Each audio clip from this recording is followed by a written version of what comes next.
पहला प्रोडक्ट है एडिलिपो टैबलेट, जो कि हार्ट के लिए रिकमेंड करते हैं। दूसरा है किडनी कवच, जो कि किडनी के हेल्थ मैनेजमेंट के लिए रिकमेंड करते हैं। उसके बाद है गो पाइल्स, जो कि पाइल्स की मैनेजमेंट के लिए है। और फाइनली एलोवेरा जूस, जो कि ओवरऑल हेल्थ के लिए हम रिकमेंड करते हैं। तो सबसे पहले हम अपना जो प्रोडक्ट है वो है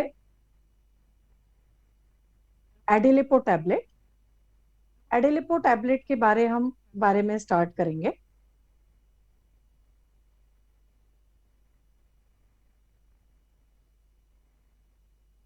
इसके पहले कि हम एडिलिपो टैबलेट के फंक्शनिंग और उसके पार्ट्स के बारे में जाने, मैं आपको थोड़ा सा पहले एक फंक्शंस ऑफ हार्ट के बारे में बताना चाहूंगी कि हमारा जो हार्ट है वो एक इम्पॉर्टेंट पार्ट है हमारे सर्कुलेटरी सिस्टम का, जो कि दो महत्वपूर्ण कामों के लिए रिस्पॉन्सिबल है। सबसे पहला है ब्लड को पंप करना, मतलब जो हार्ट में ब्लड आता है उसको पूरे शरीर में पहुंचाना, और ब्लड के साथ साथ ऑक्सीजन और जो कुछ न्यूट्रिएंट्स हैं वो भी हमारे बॉडी में सप्लाई होते हैं। अभी चूंकि ये एक बहुत ही इंपॉर्टेंट टास्क है, तो हार्ट को एक बहुत ही इंपॉर्टेंट ऑर्गन के तौर पे हम अपने बॉडी का देखते हैं। और यदि उसमें थोड़ा सा भी कुछ एबनॉर्मेलिटी या फिर मेल फंक्शनिंग या डिसफंक्शनिंग हो जाएगा हार्ट में, तो ये एक बहुत ही ड्रास्टिक चेंज या फिर एक बहुत ही ज्यादा इफेक्ट लाएगा हमारे पूरे ओवरऑल बॉडी के ऊपर। और इसके अलावा हम यदि देखेंगे तो हार्ट का जो स्ट्रक्चर है वो एक कॉम्प्लेक्स स्ट्रक्चर है, लेकिन हम वो कॉम्प्लेक्स स्ट्रक्चर के इसमें नहीं जाएंगे। मैं सिर्फ आपको इसमें दो चीजें बताना चाहूंगी कि जो दो इंपॉर्टेंट फंक्शंस हैं वो कैसे होते हैं हमारे हार्ट में। और बाकी पूरे शरीर में दो टाइप की ब्लड वेसल्स होती हैं। एक कहलाती हैं वेन्स और दूसरी कहलाती हैं आर्टरीज। तो जो ऑक्सीजन फ्री ब्लड जो हार्ट के अंदर लाती हैं उसको बोलते हैं वेन्स। मतलब वेन्स सारे शरीर में से ऑक्सीजन फ्री ब्लड हार्ट में लाती हैं और वहां से ऑक्सीजन कलेक्ट करके ऑक्सीजन रिच ब्लड हार्ट से पूरे शरीर के और शरीर के बाकी के अन्य भागों में जाता है, उसको बोलते हैं आर्टरीज। तो आर्टरीज और वेन्स ऐसी बहुत होती हैं जो पूरे शरीर में फैली। अब हम यहाँ पे देखेंगे कि हमारा जो हार्ट है वो मेनली चार पार्ट्स में डिवाइडेड है। एक राइट एट्रियम और राइट वेंट्रिकल, लेफ्ट एट्रियम और लेफ्ट वेंट्रिकल। उसके अलावा भी बहुत सारे हार्ट के आप यहाँ पे पार्ट्स देख सकते हैं। सबसे पहला जो यहाँ पे देख रहे हैं आयोर्टा। आयोर्टा का मतलब है ये एक सबसे बड़ी मुख्य नलिका होती है जो हार्ट के सबसे ऊपर होती है और वहां से बाहर निकल के पूरे शरीर में रक्त पहुंचाने का काम करती है। और ये जो पल्मोनरी वेन है ब्लू कलर की, वो सारे शरीर से ब्लड कलेक्ट करके हमारे हार्ट में पहुंचाती है। तो इंपॉर्टेंट फंक्शन क्या हो गया हार्ट का? ब्लड पंप करना। और दूसरा जो इंपॉर्टेंट फंक्शन है वो है ऑक्सीजन और दूसरे न्यूट्रिएंट्स को पूरे शरीर में पहुंचाना। अब जब हम ये पूरे शरीर में रक्त नलिकाएं ब्लड पहुंचाती हैं, तो इसमें क्या क्या हो सकता है कि हमारी जो रक्त नलिकाएं हैं वो समय के चलते इसमें कोलेस्ट्रॉल डिपोजिशन होता है, फैटी सब्सटेंस का डिपोजिशन होता है। उसके कारण ये रक्त नलिकाएं थोड़ी हार्ड होती जाती हैं। और जब ये रक्त नलिकाएं हार्ड होने लगती हैं तो ब्लड प्रेशर या फिर जब हम बोलेंगे कि हार्ट को कुछ ज्यादा काम करना पड़ता है, ज्यादा प्रेशर देना पड़ता है, उसको हम नॉर्मल तौर पे क्या बोलते हैं? Blood pressure. मतलब ब्लड प्रेशर क्या है? जब हार्ट को जोर से पंप करना पड़े और जो हमारी नलिकाएं हैं वो सख्त हो गई हैं, हार्डनिंग हो गई है, उसमें कोलेस्ट्रॉल डिपोजिशन हो गया है, तो हार्ट को ज्यादा जोर से काम करना पड़ता है, तो उसको हम बोलते हैं ब्लड प्रेशर। और जब ये ब्लड प्रेशर ज्यादा हो जाता है तो हमारे हार्ट की नलिकाओं को दूसरे दूसरे और कुछ डिसीजेस हो जाते हैं, वो हम देखेंगे। एक डिसीज जो है इंपॉर्टेंट, वो यहाँ पे आप डायग्राम में आप देख सकते हो। हमारे जो हार्ट से ब्रेन की तरफ जो नलिकाएं जा रही हैं उनको बोलते हैं कैरोटिड आर्टरीज। और जब कैरोटिड आर्टरीज में ये कोलेस्ट्रॉल डिपॉजिट हो जाता है जिसको हम बोलते हैं प्लैक, तो जब ये प्लैक बड़ा होते जाता है तो हमारे मस्तिष्क में या फिर ब्रेन में रक्त का संचार धीरे धीरे कम होने लगता है। जब ये रक्त का संचार धीरे धीरे कम होने लगता है और सडनली एक दिन ऐसा होता है कि रक्त का संचार पूरी तरह से बंद हो जाता है, उस चीज को हम बोलते हैं स्ट्रोक या फिर ब्रेन में स्ट्रोक, और जो कि एक मृत्यु का कारण बनता है। इसके अलावा जो अनहेल्दी हार्ट है, इसके भी बहुत सारे कॉजेस हैं जो कि बहुत हाई रिस्क कार्डियोवास्कुलर डिसीज को का निर्माण करते हैं, जो कि मृत्यु का कारण हो सकते हैं। इसमें कौन कौन से डिजीजेस हैं वो हम देखेंगे। सबसे पहला एक जो कारण है वो है एंजाइना पेक्टोरिस, या फिर सबसे पहला जो डिसीज है वो है एंजाइना पेक्टोरिस, जो कि चेस्ट पेन या फिर एक डिस्कम्फर्ट देता है। जब हम बोलते हैं ना चेस्ट पेन की शिकायत है, तो इसका मतलब है कि एक डिस्कम्फर्ट सा पैदा हो गया है। दूसरा होता है इस्चेमिक हार्ट डिसीज, जो कि एक बहुत महत्वपूर्ण हार्ट डिसीज है, और ये अभी ज्यादा तौर पे देखा जा रहा है कि सबसे ज्यादा कार्डियोवास्कुलर डिसीज इसी की वजह से होते हैं। ये कोरोनरी आर्टरी की वजह से होता है। कोरोनरी आर्टरी मतलब ये आर्टरी हमारे हार्ट को रक्त पहुंचाती है। मतलब जैसे हार्ट बाकी के जगहों पे रक्त पहुंचाता है, कोरोनरी आर्टरी इस हमारे हार्ट को रक्त पहुंचाने का काम करती है। जब कोरोनरी आर्टरी में हार्डनिंग होती है या फिर कोलेस्ट्रॉल डिपोजिशन होता है, तब वहां पे उसको बोलते हैं कि हम जब बोलते हैं ना कि ब्लॉकेजेस आ गए, ब्लॉकेजेस आ गए, इसका मतलब है कि कोरोनरी आर्टरी ठीक से काम नहीं कर रही है। तीसरा एक जो फंक्शन है वो है कार्डियोमायोपैथी, या फिर जो हमारा हार्ट पंप कर रहा है उसमें कुछ जो वॉल्व्स हैं कार्ड में, हार्ट में, उसमें कुछ प्रॉब्लम आ गए हैं। इसके अलावा जो है ये जो कंडीशंस हैं वो जेनेटिक भी हो सकती हैं, और इसके अलावा जो पुअर लाइफस्टाइल है ये मेन कॉज होता है हमारे अनहेल्दी हार्ट का। तो यहाँ पे हम देखेंगे कि इस्चेमिक हार्ट डिसीज और स्ट्रोक, ये दो इंपॉर्टेंट रीजन है, प्रोमिनेंट रीजन है, जो कि हमारे मोर देन 80% कार्डियोवास्कुलर डिसीज जो डेथ्स के लिए माने जाते हैं। जो ग्लोबली हम यदि देखेंगे तो इसका जो आंकड़ा है वो 235, 1 लाख की पॉपुलेशन में 235 लोगों को ये इस्चेमिक हार्ट डिसीज होता है, जिसके कारण डेथ होती है। और इंडिया में इसका आंकड़ा है 272, 1 लाख के ऊपर 272 ये जो बोलते हैं डेथ का कारण बनता है। अब एडिलिपो टैबलेट हमें क्या दे रहा है? एडिलिपो टैबलेट जो है वो हमारे ओवरऑल हेल्थ को, हार्ट के हेल्थ को सपोर्ट कर रहा है। मतलब क्या कर रहा है?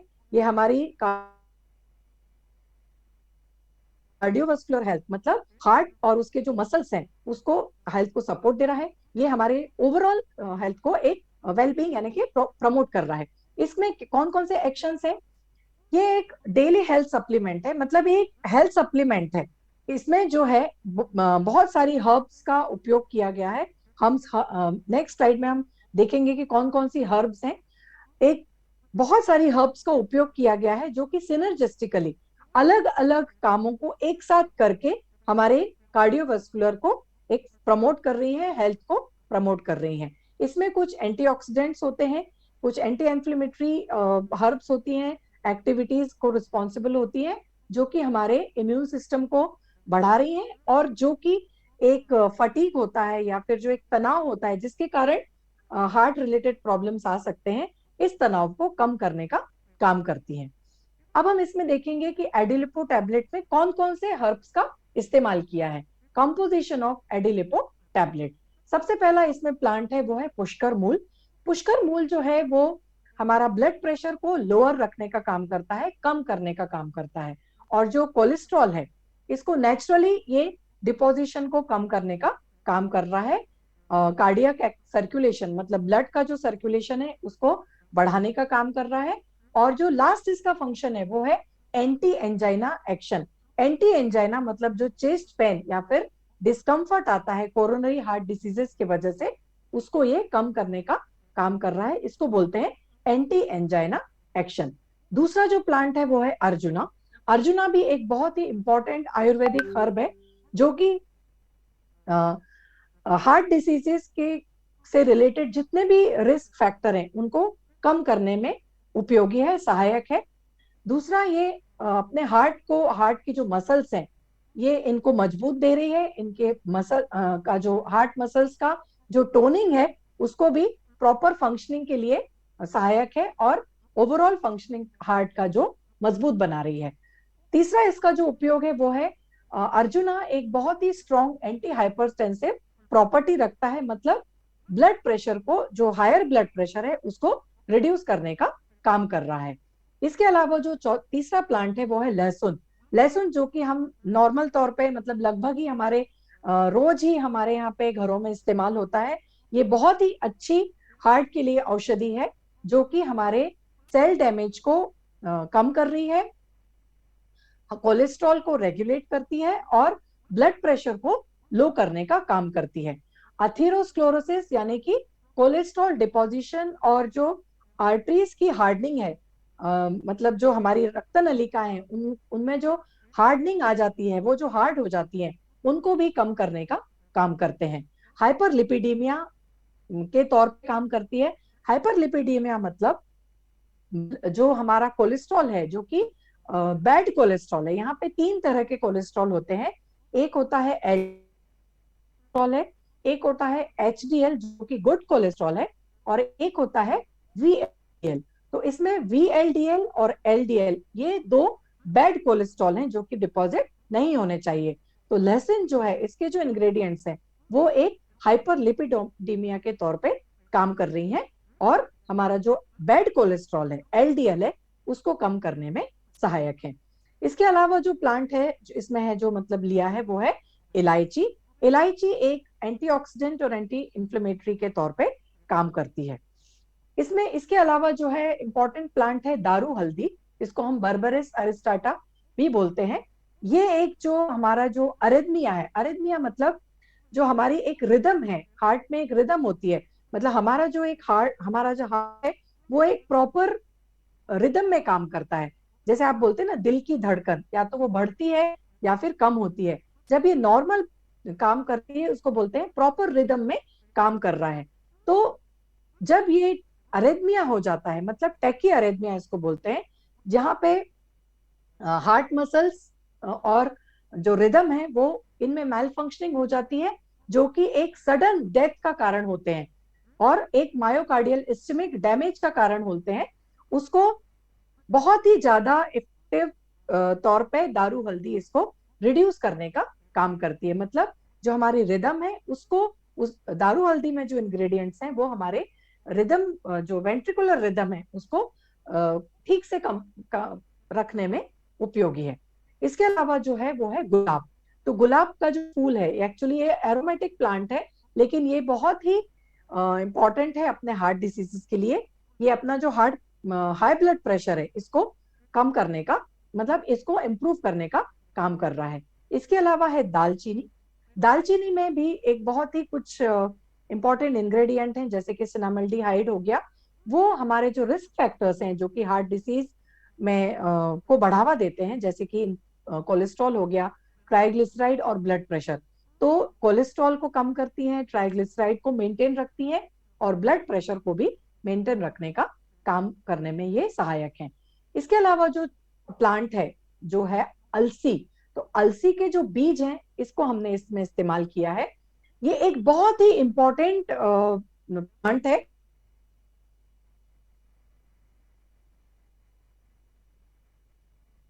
उपयोग है वो है, ये कोलेस्ट्रॉल के लेवल का है।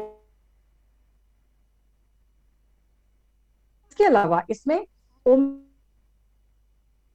अल्फा लिनोलिक एसिड, इनको हम एक जो बहुत ही important polyunsaturated unsaturated fatty acids हैं बॉडी के लिए, ये कि कोलेस्ट्रॉल प्रिवेंट, हमारे हार्ट में जाता है कोलेस्ट्रॉल करते हैं। और जो अल्फा लिनोलिक एसिड है ALA, ये स्ट्रोक को की जो रिस्क है उसको भी कम करने का काम करता है। इसके अलावा आता है यहाँ पे गूगल। तो गूगल भी एक हाई लोअरिंग कोलेस्ट्रॉल का जो है काम करता है, और हमारे आर्टरीज को भी हार्डनिंग के से बचाता है। और शलाकी एक एंटी इंफ्लेमेटरी और एंटीऑक्सीडेंट के तौर पे काम करने का काम करती है। तो ये जो हमारे वो सिनर्जिस्टिक इफेक्ट लाते हैं, और हमारी जो एडिलिपो टैबलेट है उसमें उसको बहुत सारे बेनिफिट्स देती हैं जो कि हमारे हार्ट में उपयोगी हैं। जैसे कि इसमें हम फिर से देखेंगे एक कार्डियोवास्कुलर डिसीज, जो बहुत सारे डिसीजेस हैं, जैसे कि एंजाइना पेक्टोरिस हो गया, इस्चेमिक हार्ट डिसीज है, कार्डियोमायोपैथी है जो पंपिंग प्रॉब्लम है, और जो कि कंजेस्टिव हार्ट पे फेलियर है। वो पूरी तरह से ये सारी ड्रग्स मिलके एक कार्डियो प्रोटेक्टिव एजेंट के तौर पे काम कर रही हैं। इसमें हाइपोलिपिडेमिक है, इसमें anti anginal potential ingredients use किए गए हैं, जो कि हमारा जो चेस्ट पेन है उसको कम करके और कार्डियक फंक्शन को इम्प्रूव करने का काम करती हैं। ये हमारे हार्ट को एनर्जी देती हैं। हमारे हार्ट बीट और जो पैल्पिटेशन है, मतलब जो हार्ट बीट बढ़ती है उसको पैल्पिटेशन बोलते हैं, रिदम बढ़ जाता है, उसको भी स्टिमुलेट मतलब नॉर्मल करने का काम करती है। और एक हम ओवरऑल बॉडी को एक फ्रेशनेस देने का काम करती है। इसके अलावा जो है कोलेस्ट्रॉल के लेवल को इम्प्रूव करते हैं। हार्ट जो रिस्क है, हार्ट डिसीजेस में जो रिस्क है उसको कम करने का काम करती हैं। और जो सबसे इंपॉर्टेंट यहाँ पे जो है हार्डनिंग ऑफ आर्टरीज को कम करने का ये काम कर रही हैं। इसके अलावा omega 3 fat essential fatty acid, जैसे हमने देखा, जो कि एक बहुत ही अच्छा फैट है, हमारे हार्ट को हेल्दी बनाने का काम करता है। एंटीऑक्सीडेंट एक्टिविटी है जो कि हमारे हार्ट फंक्शन को अच्छा बनाती है और एक हेल्दी हार्ट बनाने का काम कर रही हैं। पूरे ब्लड सर्कुलेशन हार्ट का इंप्रूव करता है और हमारी जो कार्डियक मसल्स हैं उसमें बलशाली बनाता है, उसको मजबूत बनाता है। इसके अलावा कोलेस्ट्रॉल डिपोजिशन को कम करता है और ओवरऑल जितने भी कार्डियोवास्कुलर डिसीजेस हैं, सारी हर्ब्स मिलके एक सिनर्जिस्टिक इफेक्ट ला रही हैं। ब्लड कोलेस्ट्रॉल कम हो रहा है, अथेरोस्क्लेरोसिस कम हो रहा है, एंजाइना पेक्टोरिस मतलब जो चेस्ट पेन है या फिर डिस्कम्फर्ट है वो कम हो रहा है। ओमेगा 3 एसेंशियल फैटी एसिड जो है, जो कि हमारे हार्ट को हेल्दी बनाने का काम कर रहा है, एंटीऑक्सीडेंट्स हैं, एंटी इंफ्लेमेटरी हैं। तो ओवरऑल सारी हर्ब्स मिलके एक बहुत ही अच्छा टैबलेट का फॉर्मुलेशन है एडिलिपो टैबलेट, जो कि आप एक, यदि आपको ऐसे लगता है कि हार्ट वीकनेस आ गई है या फिर कुछ, यदि कभी ईसीजी या किसी का नॉर्मल आता है या फिर हाई ब्लड प्रेशर की प्रॉब्लम शुरू हो गई है, नॉर्मली 40 एज के बाद, 40 टू 45 एज के बाद हाई ब्लड प्रेशर की प्रॉब्लम आजकल देखी जा रही है बिकॉज ऑफ द लाइफस्टाइल, तो हम ये एडिलिपो टैबलेट रिकमेंड कर सकते हैं हमारे फ्रेंड्स में, हमारे फैमिलीज में, जो कि पूरे ओवरऑल हमारे हार्ट की हेल्थ को कंट्रोल में रखेंगी। तो एडिलिपो टैबलेट का जो इंडिकेशन है वो क्या है, ये हमारे हार्ट को सपोर्ट दे रहा है, सपोर्ट्स हेल्दी हार्ट। दूसरा जो है इस कॉन्ट्रा इंडिकेशन, इसमें क्या हम देखेंगे, ये हाइपर सेंसिटिविटी हो सकती है किसी किसी व्यक्तियों में, तो उनमें हमें इसको ध्यान से देना है। प्रिकॉशंस क्या क्या लेनी है, pregnancy, breast feeding, kidney disorders, diabetes और हाई ब्लड प्रेशर और अस्थमा के पेशेंट्स को ये रिकमेंड नहीं करना है। और जो स्पेशल वार्निंग है, इसको हम पेडियाट्रिक यूज में नहीं लेंगे। इसका फार्मास्यूटिकल फॉर्म है टैबलेट, इसका फार्माकोथेराप्यूटिक ग्रुप है कार्डियो प्रोटेक्टिव, इसका रूट ऑफ एडमिनिस्ट्रेशन है ओरल, और जो इसका डोसेज है 2 टैबलेट ट्वाइस डेली और as directed by the physician हम इसको सजेस्ट कर सकते हैं। और इसका जो प्रेजेंटेशन है वो 60 और 120 टैबलेट्स के पैक के तौर में ये अवेलेबल है। तो ये है हमारा एडिलिपो टैबलेट, जो कि ओवरऑल हमारी हेल्थ, हार्ट के हेल्थ को मैनेज करने में हमें बहुत ही ज्यादा सहयोगी है। इसके बाद आता है हमारा दूसरा प्रोडक्ट,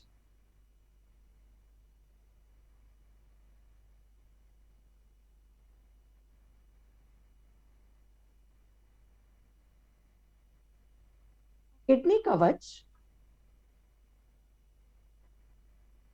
तो किडनी कवच जैसे हमने देखा हार्ट का है, वैसे ही किडनी भी बहुत ही इंपॉर्टेंट ऑर्गन है।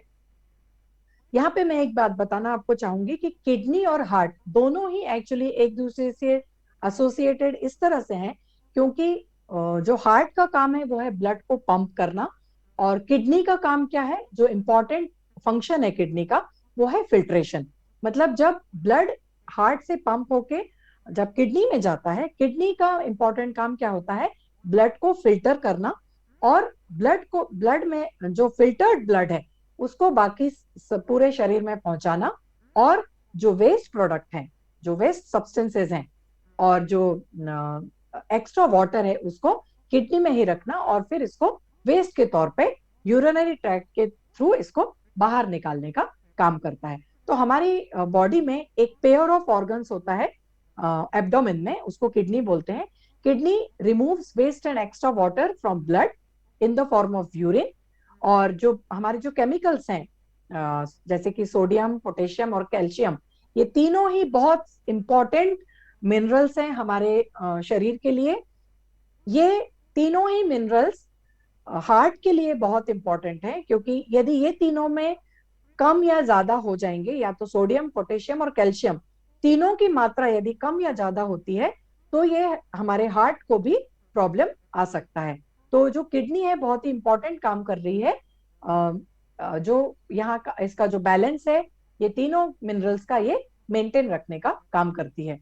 किडनी एक दूसरा एक हार्मोन भी प्रोड्यूस करती है जो कि ब्लड प्रेशर को रेगुलेट करता है। और बोन मैरो जो कि एक बोन का एक पार्ट है, हड्डियों का एक पार्ट है, जहां पे रक्त कोशिकाओं का निर्माण होता है। यहाँ पे आप देख सकते हैं इस डायग्राम में आपको क्लियरली समझ में आ जाएगा कि फंक्शंस किडनी के क्या क्या हैं। अब यहाँ पे आप देखोगे हार्ट से किडनी में जो मतलब ब्लड जा रहा है, वहां से ये ब्लड सेल प्रोडक्शन का भी काम कर रही है, regulation of blood cell production. इसके अलावा regulation of bone mineral metabolism, regulation of blood pressure, influence of blood pH. Blood pH को मेंटेन रखना है ना, जब पानी और जो दूसरे सब्सटेंसेस हैं, दूसरे जो मिनरल हैं हमारे शरीर से बाहर निकलते हैं, तो हमारा जो बॉडी का पीएच है जो कि बहुत इंपॉर्टेंट है, यदि एसिड एसिड और बेस, अल्कलाइन और एसिड हो जाता है, यदि यदि कम और ज्यादा हो गया, बहुत से और जो किडनी का मेन फंक्शन क्या है, जो मेटाबॉलिक वेस्ट है, हम जो भी खाना खा रहे हैं या जो भी पी रहे हैं, तौर पे और पानी के तौर पे इसको बाहर निकालने का काम करता है।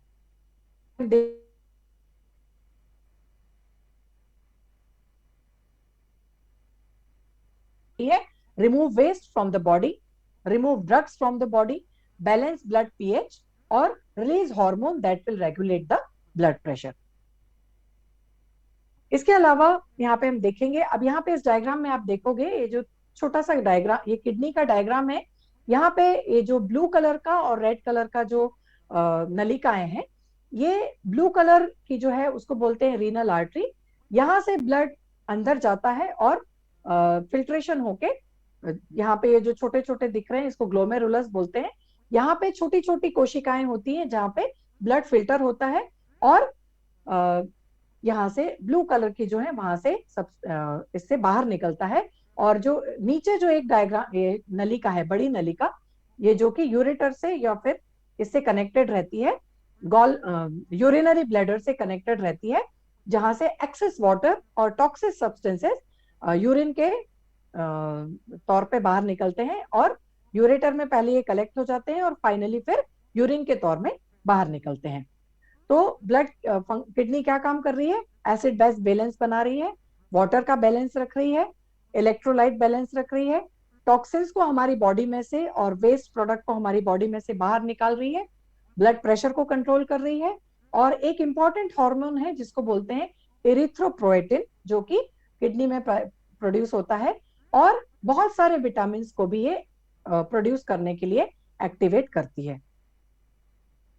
यदि किडनी फेल हो जाए या फिर किडनी काम करना स्टॉप कर दे, जैसे आपने देखा कि किडनी बहुत सारे फंक्शंस करती है, तो यदि हमारी दोनों किडनियों में से एक किडनी स्टॉप करना काम कर देगी, तो फिर दूसरी किडनी के ऊपर पूरा इसका जोर आ जाएगा। यदि दोनों किडनियां हमारी स्टॉप कर देंगी, वर्क वर्क करना स्टॉप कर देंगी, तो क्या होगा, हमारा जो शरीर है वो पूरी तरह से पानी से भर जाएगा विथ एक्स्ट्रा वाटर, और वेस्ट प्रोडक्ट से भर जाएगा।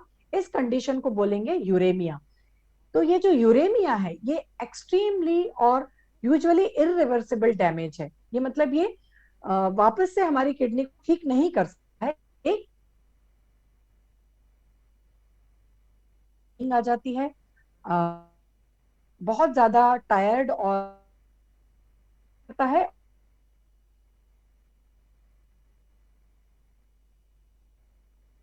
तरह से इम्प्योर।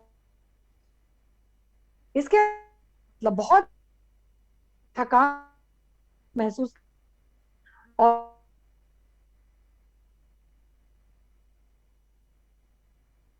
ब्लड वेस्ट प्रोडक्ट जमा हो गए, तो जो अनट्रीटेड यूरेमिया है वो सीजर्स देती है, और या फिर व्यक्ति फिर कोमा में भी चला जाता है, और अल्टीमेटली व्यक्ति की मृत्यु भी हो सकती है।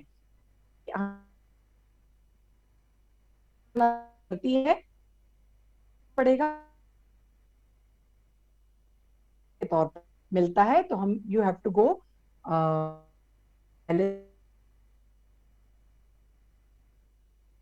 का क्या मतलब है? एक्सटर्नली हम ब्लड को फिल्टर करते हैं, मतलब जो काम हमारा किडनी करती है वही काम एक्सटर्नली, मतलब पूरे ब्लड को निकाला जाता है, ब्लड को ट्रांसफ्यूजन किया जाता है, और एक छन्नी, मतलब जो किडनी का जो छलनी का काम करती है, सेम डायलिसिस में होता है, ब्लड फिल्टर होके वापस से शरीर में अंदर पहुंचाया जाता है। और यदि डायलिसिस से भी यदि ये ठीक नहीं होगी, तो फिर किडनी ट्रांसप्लांट करने की नौबत आ सकती है, जो कि बहुत ही रेयर होता है। और डायलिसिस जो है, मतलब किडनी फेल्योर पे करते हैं, और यदि डायलिसिस से भी नहीं काम हो सकता है, तो फिर हमें इसको किडनी को ट्रांसप्लांट का ही एक स्वरूप देना पड़ेगा। अब किडनी क्यों फेल होती है?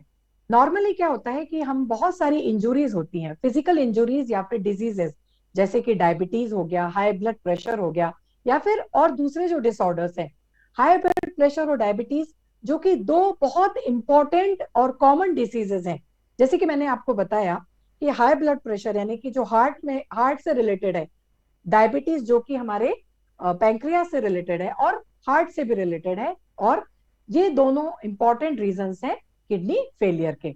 तो और जो किडनी फेलियर है वो एक ओवरनाइट नहीं होता, इसको काफी समय लगता है, ये ग्रेजुअल लॉस है, धीरे धीरे धीरे धीरे किडनी काम करना बंद कर देती है। कुछ लोगों का होता है बचपन से यदि किडनी में प्रॉब्लम हो तो उनको फिर किडनी ट्रांसप्लांट का ही सहारा लेना पड़ता है।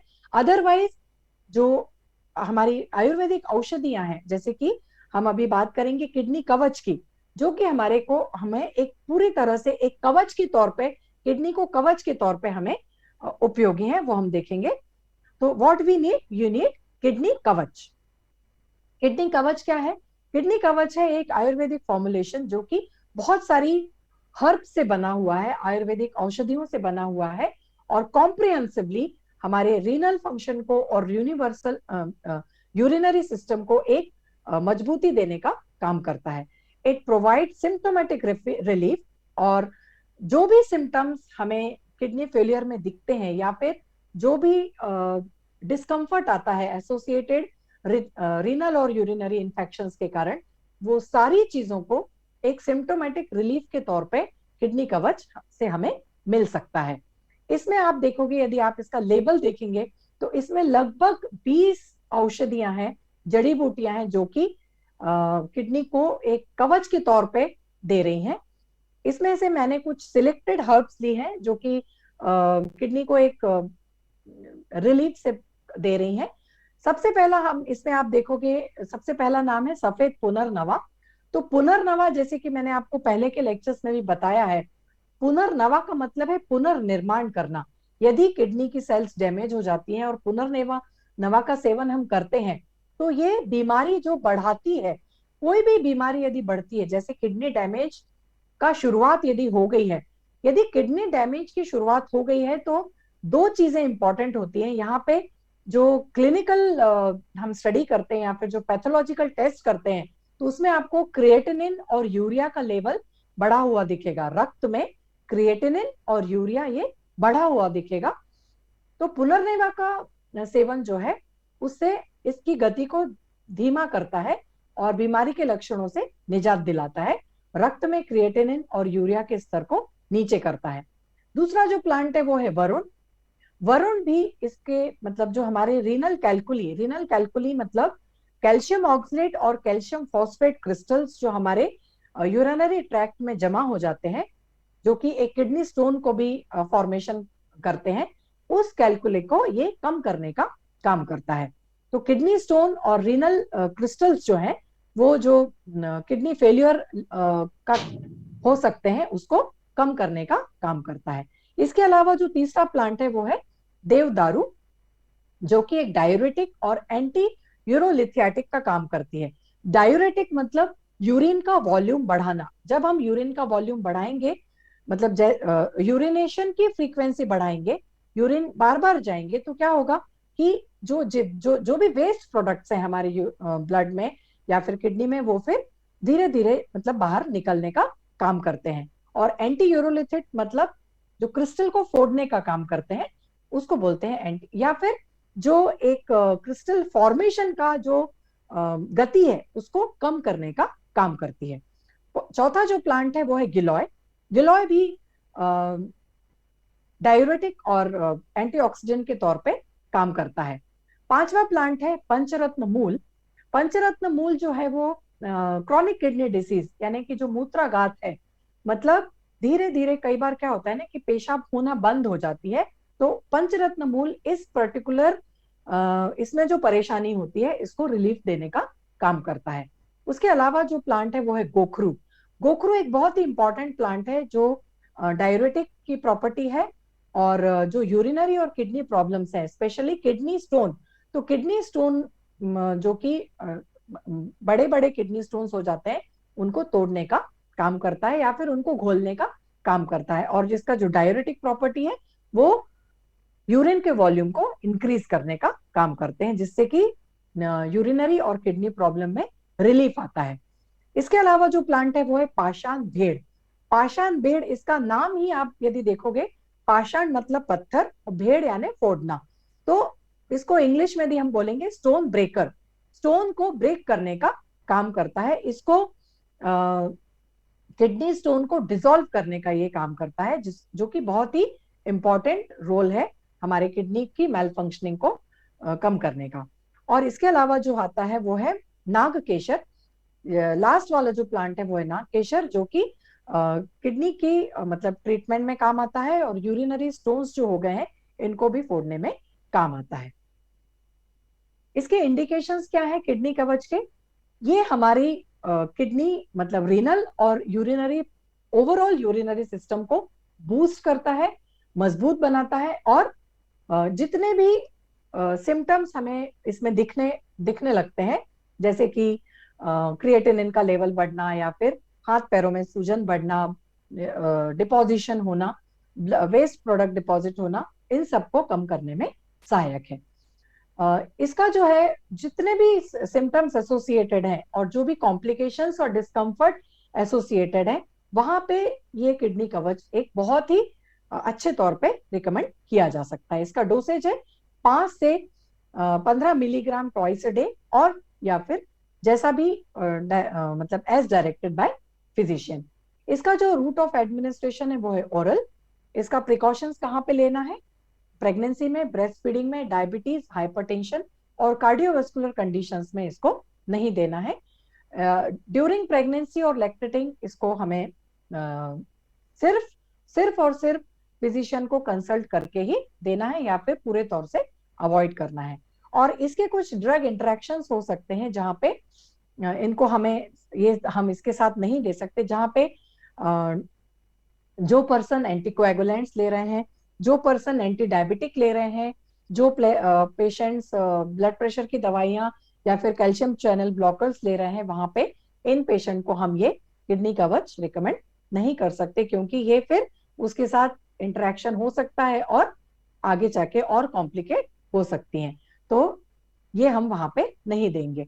एडवर्स इफेक्ट्स, कुछ एडवर्स इफेक्ट्स इसके आ सकते हैं, जैसे कि हाई ब्लड प्रेशर, या फिर ऑकेजनल गैस्ट्रोइंटेस्टाइनल डिस्ट्रेस, थोड़ा सा नौशिया आ सकता है, वॉमिटिंग आ सकती है, कुछ डिहाइड्रेशन हो सकता है, या फिर हाइपोग्लाइसेमिया मतलब शुगर का लेवल कुछ कम हो सकता है। तो वहां पे मतलब थोड़े से ये एडवर्स इफेक्ट्स हम कंटिन्यूअस यदि इसको यूज किया जाए तो हम देखने में आ सकते हैं। और स्पेशल वार्निंग्स इसमें हम ये क्या है, ये पेडियाट्रिक यूज के लिए नहीं रिकमेंड करना है। Thank you. अब इसके बाद जो हमारा प्रोडक्ट है वो है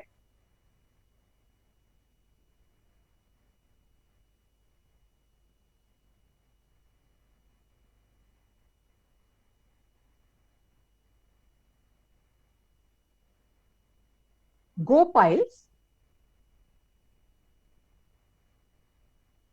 गोपाइल्स जो कि पाइल्स या फिर हीमोरॉइड्स जो होते हैं उनको ठीक करने के लिए या फिर उनका ओवरऑल मैनेजमेंट के लिए हम पाइल्स टैबलेट्स को इस्तेमाल कर सकते हैं। सबसे पहले हम देखेंगे कि ब्लीडिंग पाइल्स क्या है या फिर पाइल्स क्यों होती हैं। पाइल्स जो है वो आयुर्वेद में इसको अर्श बोला जाता है, जो कि एक अनहेल्दी डाइट और सीडेंटरी लाइफस्टाइल। अनहेल्दी डाइट यानी जो हम फास्ट फूड खाते हैं या फिर जिसमें ज्यादा फाइबर्स नहीं होते हैं, फैटी सब्सटेंसेस ज्यादा होते हैं, वो एक अनहेल्दी डाइट होती है। और सीडेंटरी लाइफस्टाइल मतलब इनएक्टिव लाइफस्टाइल। इनएक्टिव लाइफस्टाइल यानी या कोई व्यक्ति या तो मतलब बिल्कुल ही एक्टिव नहीं है, जो कि बिल्कुल बैठे रहते हैं, उन सब में इस टाइप इनको बोलते हैं सीडेंटरी लाइफस्टाइल। जो व्यायाम नहीं करते, एक ही जगह पे बैठे रहते हैं या फिर मतलब जो आलसी रहते हैं, उन सबको इस टाइप उनको हम इनएक्टिव लाइफस्टाइल मान सकते हैं।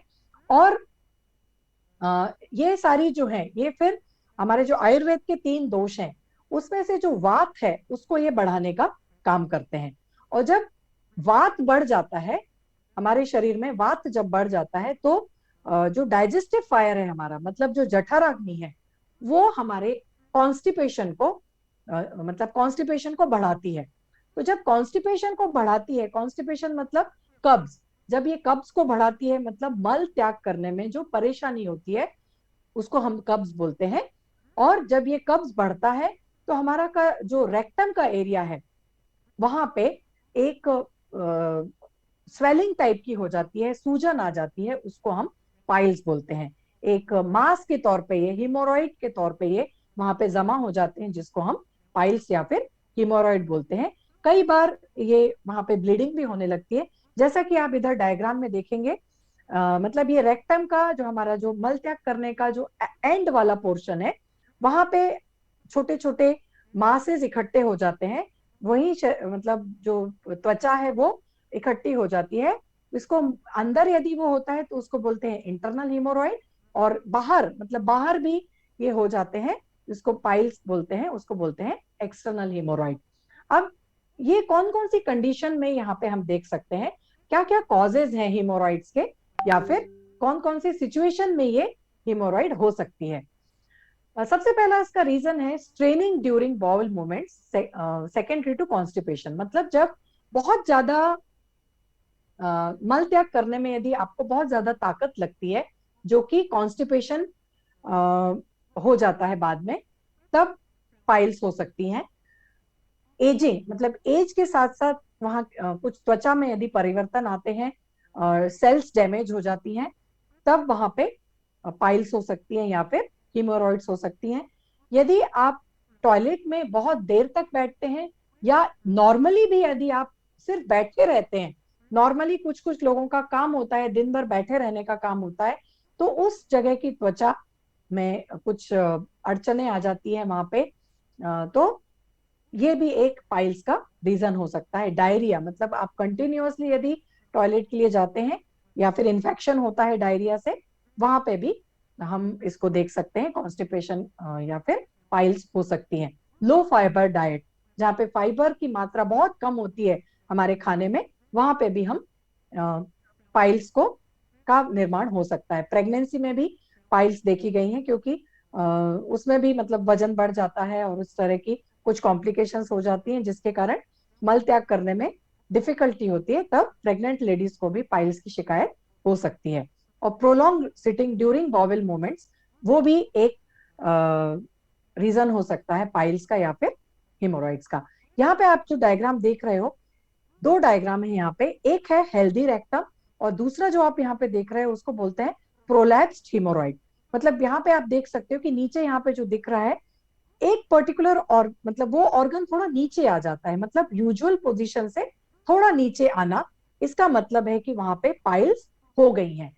ये एक हेल्दी रेक्टम है और ये जो है दूसरा अनहेल्दी रेक्टम है, वो जो ऑर्गन है वो थोड़ा सा नीचे आ गया है अपने पोजीशन से, उसको हम प्रोलैप्स्ड हीमोरॉइड बोलते हैं।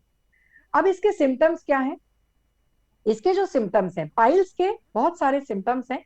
सबसे पहला सिम्टम है पेनलेस रेक्टल ब्लीडिंग। मतलब ब्लीडिंग होती है लेकिन पेन नहीं होता। दूसरा जो सिम्टम है वो है सेंसेशन, मतलब बार बार मल त्याग करने का सेंसेशन आता है, मतलब सिर्फ आपको लगता है कि आपको टॉयलेट जाना है, ये भी एक सिम्टम होता है पाइल्स का। तीसरा जो एक सिम्टम है वो है रेक्टम में, मतलब एनस में पेन होना। और एनस के चौथा जो है वो है एनस के पास में इचिंग होना, बार बार फीलिंग रहती है कि हमें इचिंग हो रही है। और चौथा जो इसका सिम्टम है वो है बार बार हमें ऐसा लगता है कि पेट भरा हुआ है और हमें बार बार टॉयलेट जाने का मतलब ऐसे लगता है कि टॉयलेट जाना है, और एक डिस्कम्फर्ट सा रहता है रेक्टम में। और फाइनली एक होता है सिम्टम एनल पेन, यानी बहुत ज्यादा पेन होता है। तो साइज ऑफ पाइल्स जो है वो अलग अलग वेरी करती हैं। और कुछ तरह मतलब जब ये शुरुआत होती है तब उसको बोलते हैं फर्स्ट डिग्री पाइल, फिर जब जो थोड़ी सी बढ़ जाती है इसको बोलते हैं सेकेंड डिग्री पाइल, और तीस थर्ड डिग्री पाइल और फोर्थ डिग्री पाइल। और जब ये बहुत ज्यादा बढ़ जाती है तो इसको एक्सटर्नली भी देखा जा सकता है। मतलब इनिशियली जो पाइल्स हैं या फिर जो हिमोरॉइड्स हैं वो रेक्टम में अंदर होते हैं, first degree, second degree, third degree और फोर्थ डिग्री जब हो जाती है तो वो रेक्टम के बाहर भी पाइल्स दिखने लगती है, मांस इकट्ठा होने लगता है। तो इसका जो सॉल्यूशन है वो क्या है? नॉर्मली एलोपैथी में इसका सॉल्यूशन कुछ नहीं है। एलोपैथी में यदि हम डॉक्टर के पास जाते हैं तो वो पाइल्स का या तो आपको रिमूवल का बताएंगे, उसका ऑपरेशन बताएंगे, या फिर आजकल कुछ नई टेक्नोलॉजी निकली है उसमें स्टेपल टेक्निक निकली है। लेकिन यदि एक पर्सन की टेंडेंसी है कॉन्स्टिपेशन की, बार बार टॉयलेट जाने की, बहुत देर तक बैठे रहने की, या फिर किसी पर्सन की सीडेंट्री लाइफस्टाइल है, इनएक्टिव लाइफस्टाइल है, तो ये ऑपरेशन होने के बावजूद भी फिर से पाइल्स आ सकती हैं। इसकी मतलब कोई ऐसे रेगुलर मेडिकेशन नहीं है। तो इसका सॉल्यूशन क्या है? इसका सॉल्यूशन है गो पाइल्स टैबलेट।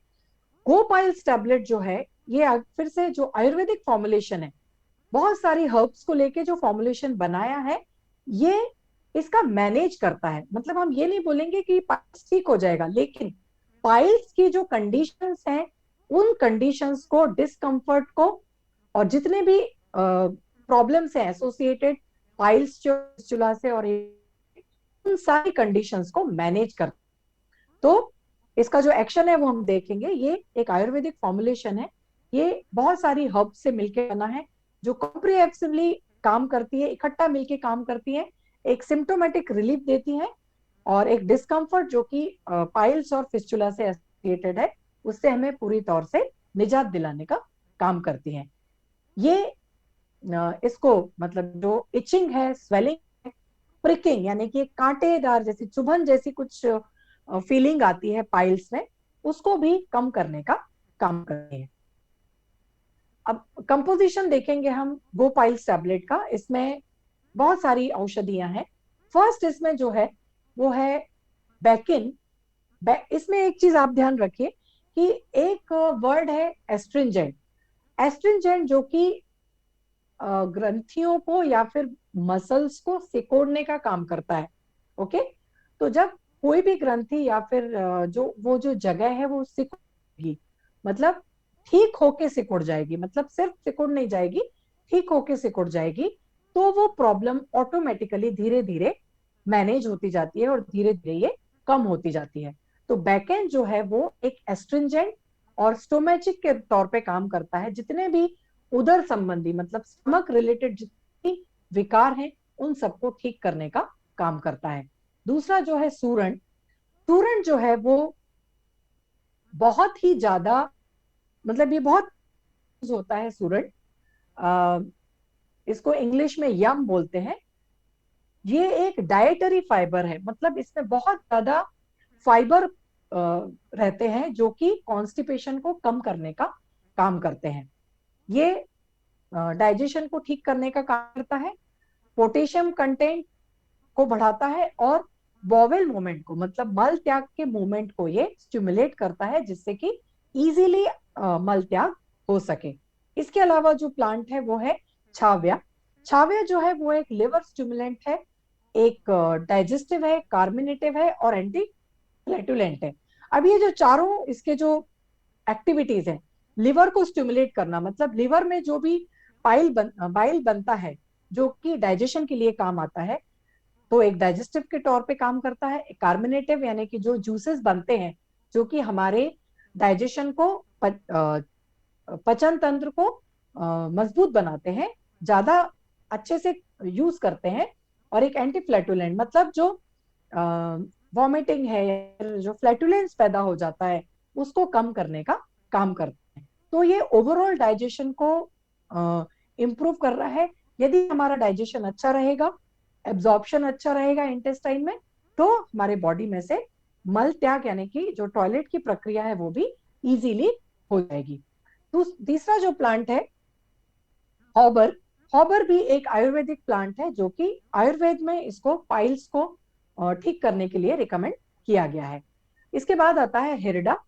हिरडा जो है एक बहुत ही इफेक्टिव प्लांट है, टर्मिनेलिया, जो कि पाइल्स को क्योर करने में और इससे जितने भी इश्यूज रिलेटेड हैं, पेन होना या फिर ब्लीडिंग होना या फिर कांटेदार जैसे चुभन होना, इचिंग होना, सब इश्यूज को ये कम करने का काम करता है।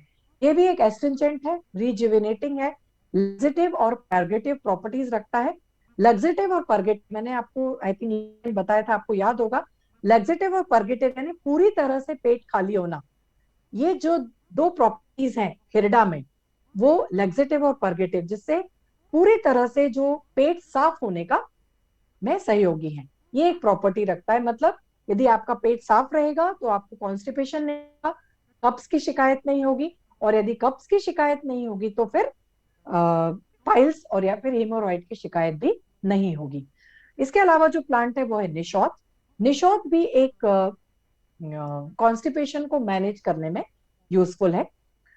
इसका जो चूर्ण है वो बाउल बाउल मूवमेंट्स को यानी मल त्याग की प्रक्रिया को इजी बनाता है। इसके बाद जो आता है प्लांट है वो है नागकेशर।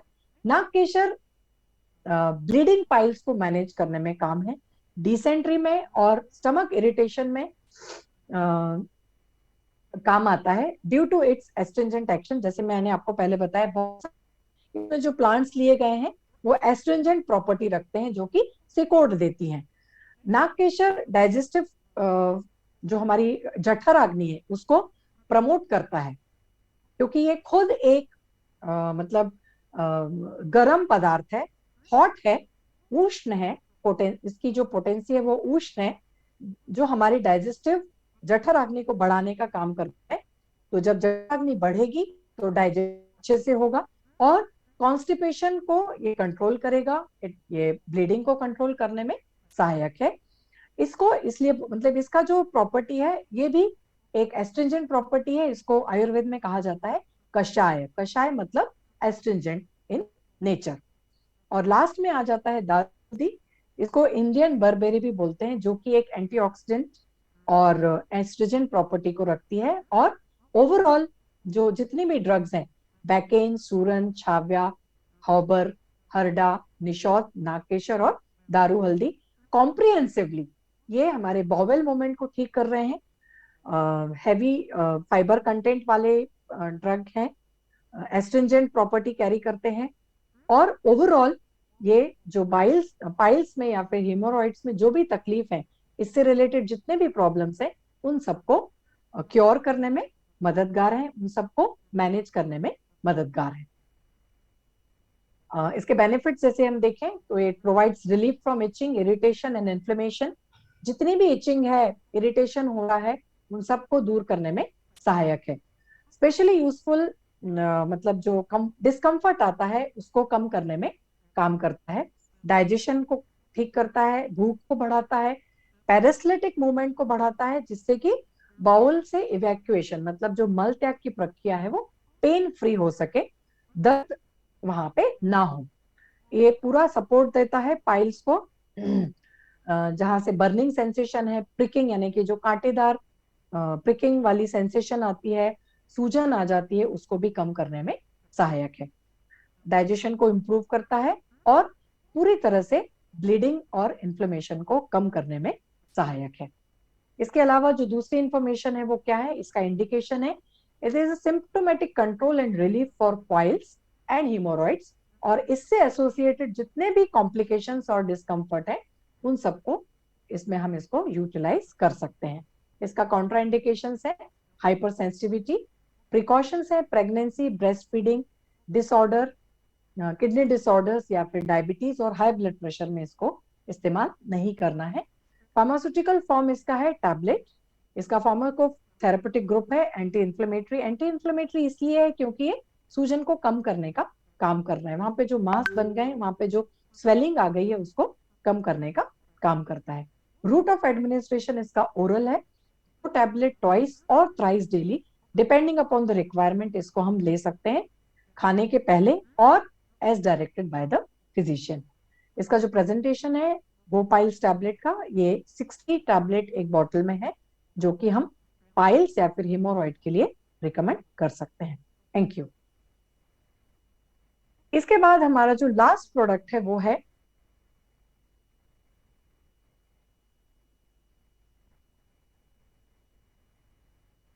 Aloe vera juice. एलोवेरा जूस जो कि गुआवा फ्लेवर में अवेलेबल है। एक्चुअली एलोवेरा जो एक इसको हम औषधि नहीं बोलेंगे, एक तरह से जो वर्ल्ड में एक स्पीशीज है जो कि बहुत ज्यादा इस्तेमाल की जाती है। हर इस एलोवेरा का इस्तेमाल, एलोवेरा का जूस का इस्तेमाल किया जाता है। ये एक बहुत बड़ी बड़ी लंबी कांटेदार पत्तियां होती हैं, जिसको हम यदि इसको ट्रांसवर्सली या फिर इसको कट करेंगे तो उसमें से जो जूस निकलता है वो एक बहुत ही पावरफुल जूस रहता है, जो कि कॉस्मेटिक्स में, हेल्थ ड्रिंक में और बहुत मतलब औषधियों के तौर पे हम इसको यूटिलाइज कर सकते हैं। तो इसको हम एक जूस के तौर पे अभी हम इसको देखेंगे। 100% प्योर एलोवेरा जूस है, जो कि एक हीलिंग पावर हमें नेचर से मिला है। इसका हर एक सिप आपको एक हीलिंग पावर देगा।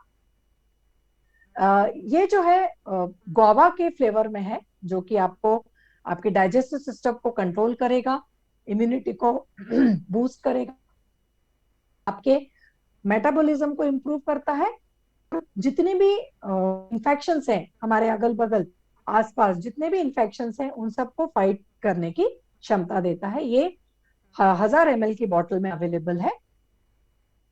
इसका है वो है एलो बार्बाडेंसिस एलोवेरा, जूस के फॉर्म में अवेलेबल है, जो कि एक मेडिसिनल प्लांट है।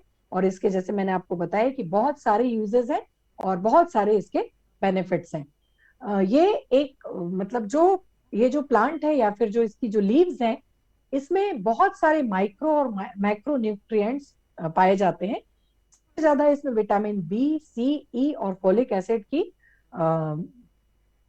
प्रेजेंस रहती है। इसमें जो एक विटामिन बी 12 है, जो कि वनस्पतियों में कम देखने को मिलता है, ये एलोवेरा एक इसका बहुत ही अच्छा सोर्स है। अब इसके बेनिफिट्स क्या क्या है?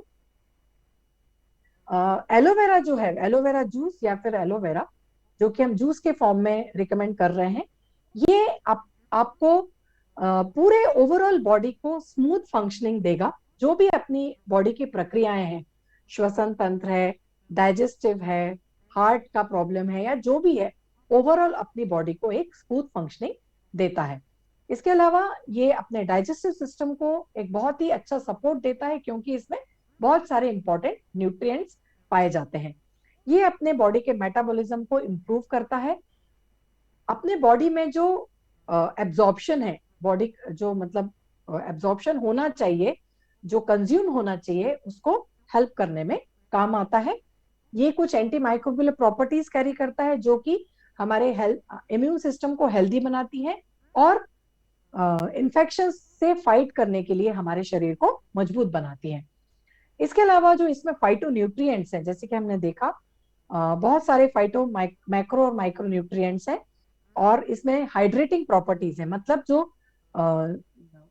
वाटर कंटेंट है ये बहुत ज्यादा है, जो कि बहुत इंपॉर्टेंट है। जैसे अभी आजकल अभी आप देख रहे हो कि टेम्परेचर इतना बढ़ता जा रहा है। मतलब यदि मार्च के सीजन में यदि देखेंगे तो अभी हमारे यहाँ पे लगभग 40-41 का टेम्परेचर पहुंच चुका है, जो कि कभी नहीं होता था। जहां पे हमें अपने शरीर को हाइड्रेट रखना है, तो एलोवेरा जूस से अच्छा कोई सब्स्टिट्यूट ही नहीं है, जो कि हमारे बॉडी को हाइड्रेट भी रखेगा मैक्रो और माइक्रो न्यूट्रिएंट्स भी देगा और डाइजेस्टिव सिस्टम भी बढ़ाएगा, अच्छा रखेगा।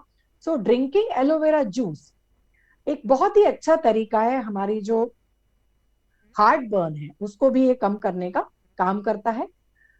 अपने जो एसिड सिक्रीशन है उसको भी कंट्रोल रखता है, और यदि एसिड सिक्रीशन कंट्रोल में रहेगा तो जो गैस्ट्रिक अल्सर है उनको भी ये ठीक करने के लिए उपयोगी आ सकता है। तो हम इसको रिकमेंड कर सकते हैं गैस्ट्रिक अल्सर में, हीट बर्न में, हार्ट बर्न में, और ओवरऑल डाइजेस्टिव सिस्टम के लिए इसको हम रिकमेंड कर सकते हैं। अब इसके इंडिकेशंस कहाँ कहाँ पे हम इसको यूज कर सकते हैं। ये मेटाबॉलिज्म को बढ़ा रहा है, हमारे इम्यून सिस्टम को भी बढ़ा रहा है, और डाइजेस्टिव सिस्टम को मजबूत कर रहा है। इसका जो यूज करने का डायरेक्शन है वो क्या है, इसको हमें इस जूस को ल्यूकवार्म वाटर में लेना है, और इसको हम 2 से 3 बार दिन में रेगुलरली ले सकते हैं। इसमें कोई भी हार्मफुल सब्सटेंस नहीं है। एलोवेरा जूस हम 2 या 3 बार आराम से ले सकते हैं, और अभी जो हमें अपनी बॉडी को हाइड्रेट रखना है तो इसके लिए तो बहुत ही ज्यादा ये इंपॉर्टेंट है। प्रेग्नेंट और लैक्टेटिंग वुमन को दे सकते हैं, लेकिन इसको हम फिजिशियन से कंसल्ट करने के बाद ही इसको देना चाहिए। इसको इमीडिएटली कंज्यूम करना है। यदि हमने बॉटल एक बार ओपन कर ली है तो आपको इसको कंज्यूम जल्दी करना है, क्योंकि इसके जो इंग्रेडिएंट हैं वो ऑक्सीडेशन के कारण ये थोड़ा सा डिटेरियोरेट हो सकते हैं। तो यदि जितने जल्दी आप इसको यूज करेंगे बॉटल को, उतना ज्यादा अच्छा रहेगा। डोसेज इसका रिकमेंडेशन करते हैं एडल्ट्स के लिए 20 से 30 ml ट्वाइस डेली, दिन भर में कभी भी ले सकते हैं। प्रेफरेबली मॉर्निंग में आपको लेना है, मतलब दिन भर ये आपकी बॉडी को हाइड्रेट रखेगा, हार्ट बर्न को कम करेगा, और जो हीट है उसको भी कम करने में सहायक रहेगा। इसको ल्यूकवार्म वाटर के साथ लेना है। बच्चों को हम इसको 5 से 10 ml ट्वाइस डेली दे सकते हैं, प्रेफरेबली इन द मॉर्निंग देना है, और as directed by the physician.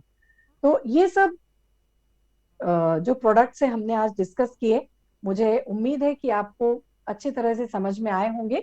तो मैं आपका बहुत बहुत धन्यवाद करना चाहूंगी कि आपने मुझे फिर से मौका दिया, और मैं चाहूंगी कि हम ऐसे ही बहुत सारे प्रोडक्ट्स में आपके साथ डिस्कस कर सकूं। मुझे उम्मीद है कि आज का सेशन आपको समझ में आया होगा। आपके जो भी फीडबैक होंगे आप अपने ट्रेनिंग हेड को दे सकते हैं। Thank you very much.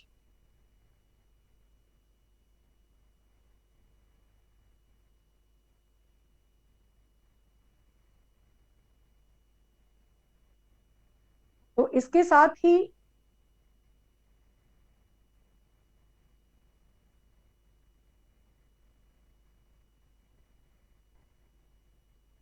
मुझे आपके कमेंट से बहुत अच्छा लगा। कोलेस्ट्रॉल के लिए यहाँ पे किसी ने पूछा है, तो कोलेस्ट्रॉल के लिए आप जो ओमेगा फैटी एसिड वाला सब्सटेंस है अपना एडिलिपो टैबलेट आप दे सकते हैं, कोलेस्ट्रॉल इससे डेफिनेटली कम होगा। तो अभी अब मेरे ख्याल से अब ये अपना सेशन बंद करने का समय आ चुका है। यदि आपके कुछ भी प्रॉब्लम्स रहेंगे, कुछ भी क्वेश्चंस रहेंगे, तो आप मतलब आप अपने ऑफिस में बता सकते हैं। इनका आंसर मैं आपको बाद में रिप्लाई करूंगी। ओके। तो बहुत बहुत धन्यवाद आपका पेशेंटली सुनने के लिए। Thank you very much. Good night.